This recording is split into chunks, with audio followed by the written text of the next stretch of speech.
Hey everyone! In my last video, one of you suggested doing a breakdown on a late game plan creation, so let's look at exactly how to tackle that topic through a couple of my recent matches. I want to show you how to build a generalized roadmap by analyzing your board in mid-game and after the legendary pick.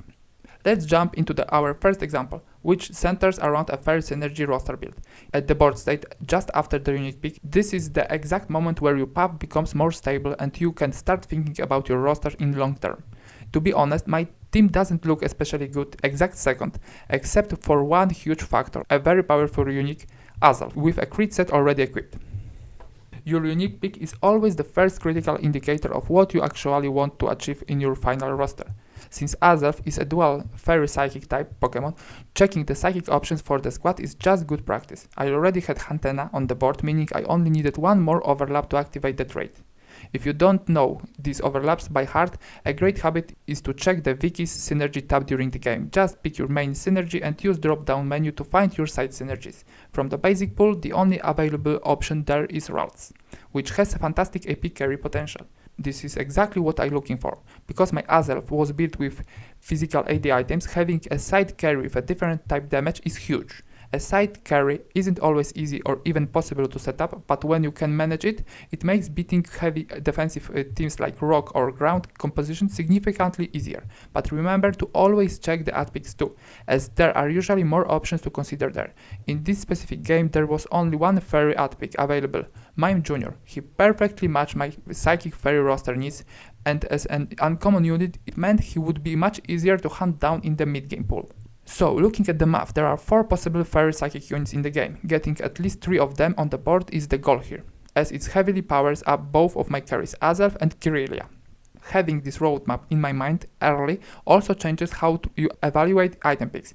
Even though fairy comps usually prefer AD items, having one established AD carry means going for a second AP set is an excellent path to follow. Just keep in mind that your carry plan can always change depending on what you hit on your legendary pick.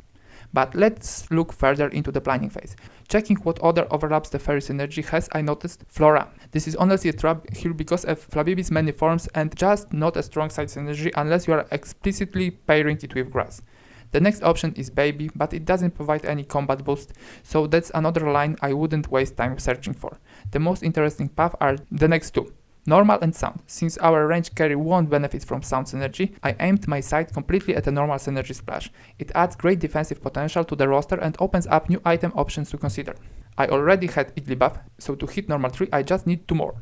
Togepi and Happiny are the only 2 options to make that happen. Because I was going for a Mac Ribbon in this game, maintaining that normal 3 core was absolutely crucial to my endgame survival, so that trio was locked into my plan. Besides, Igglybuff and Togepi aren't just dead synergy fillers. They provide some decent utility to the team. Togepi grants a shield and protect the lowest percentage HP ally, while Igglybuff provides reliable crowd control by putting enemy to sleep. Even if the game had offered a wider choice like Cleffa or Skitty, I still would have stuck with my main trio because they provide the extra baseline value.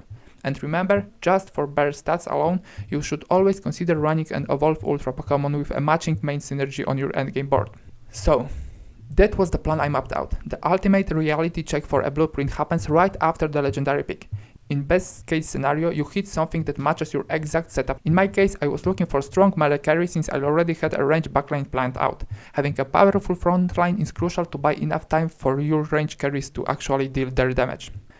Let's look at that situation immediately after my legendary pick. I got lucky and found 2 fairy symbols in my portal, giving me a choice between Cresselia and Magearna. Cresselia is a great range 3 support unit that perfectly matching my typing, but since I already had Ralts and my frontline was looking pretty weak for the late game, I had no doubt about slamming the second option. Magearna, a solid frontline anchor equipped with Rocky Helmet and Assault Vest, was exactly what I was hoping for. After the legendary pick, it's time to review the plan you create in the mid-game, working from the backline forward. I had both of my carries ready, but Ralts desperately need an evolution as soon as possible to keep my board tempo.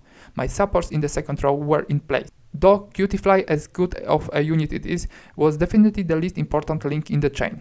The front line was set, I just needed raw evolutions and items later on. At this stage of the match, you have to adjust your late game plan for the immediate board situation. In my case, I knew I wanted to keep my current synergies activated exactly as they were, so I focused heavily on searching for evolutions since that was my main room for improvement. For my level 8 endpoint, I only had one really question mark left on the board, and that was Cutify. Looking for ways to upgrade the power of your legendary or unique is always a great habit. Activating Steel 2 would grant a nice defensive boost to the whole team and unlock true damage for Magearna. To pull that off, ticketing would need to come in to replace Cutify. At that moment, it looked like the best move, but there were still items to grab after stage 20 that could completely change the direction of the board. Specifically, a Psychic or Fairy Stone would be incredibly valuable because it would let me activate the next tier of either synergy if I hit a stone. Mime Jr. would suddenly become useful again because pairing him with another unit holding a Psychic Stone would activate Psychic 5. As you can see, there were still plenty of options to consider. This is also exact time to evaluate whether pushing to level 9 is possible, because that completely redefines your plan. In this game, I had a very high health at that point, so I naturally wanted to push for it since I could afford to sacrifice a little HP to build my economy. Pushing to 9 meant activating Psychic 5 was completely doable even without hitting a stone. It also opened up the possibility of running Artificial 2 with Porygon. It always depends on the specific condition the game hands you. In my case, I ended up getting both a Psychic Stone on Chansey and Artificial 2 activated with Porygon. This is exactly how my roster looked right before the final duel. I was incredibly pleased with this composition because it gave me a beautiful balance between offensive and defensive output, along with split damage types and multiple damage sources.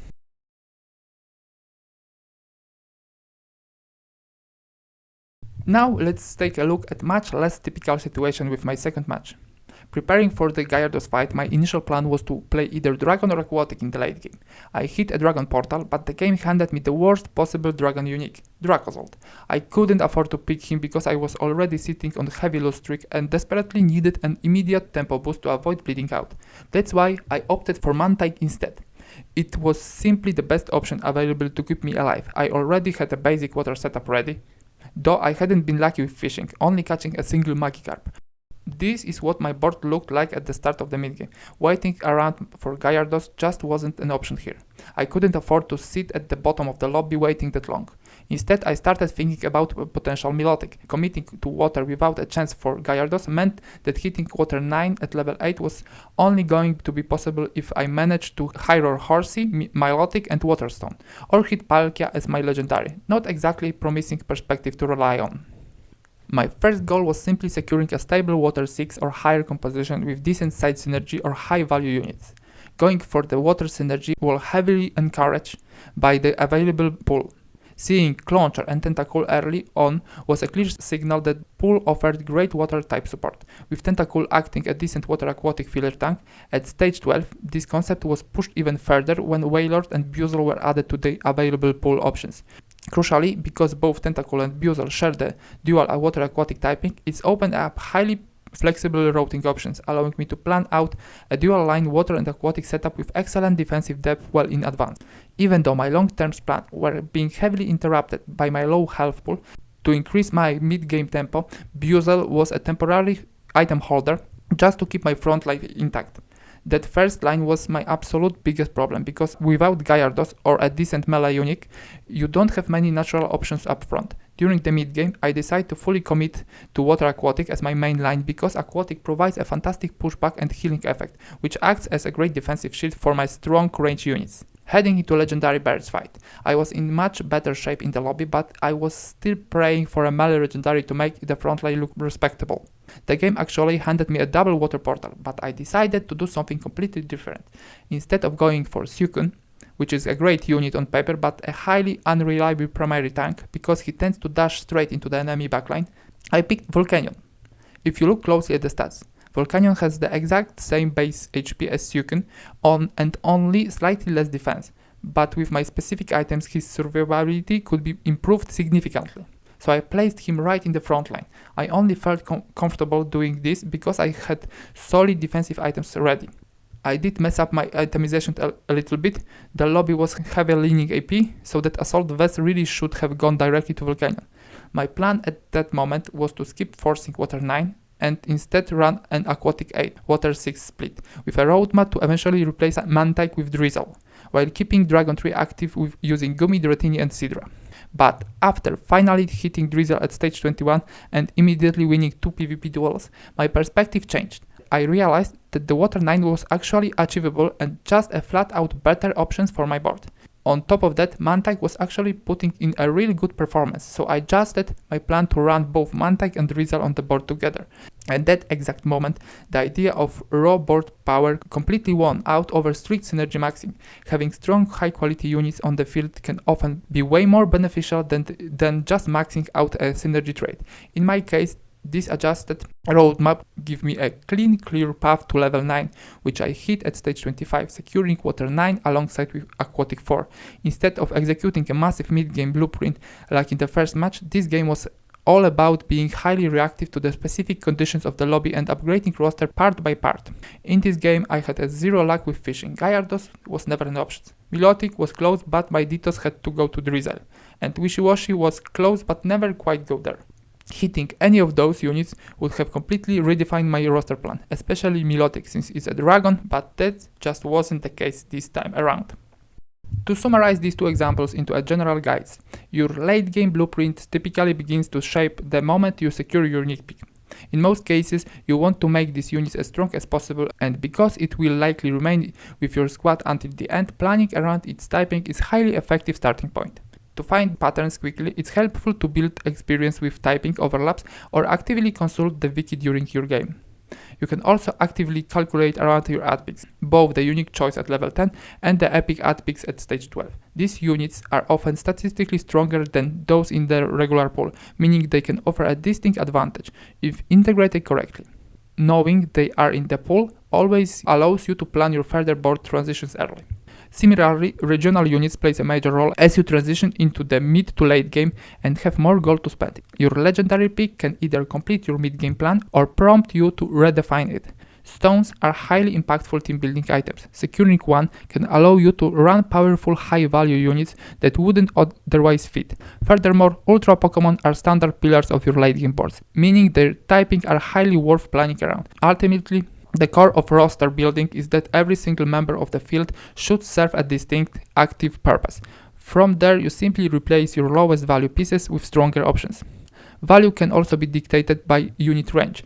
Finally, itemization dictates which units you value. Defensive or bruiser items are universally stable, but the split between AP and AD components can change your entire roadmap.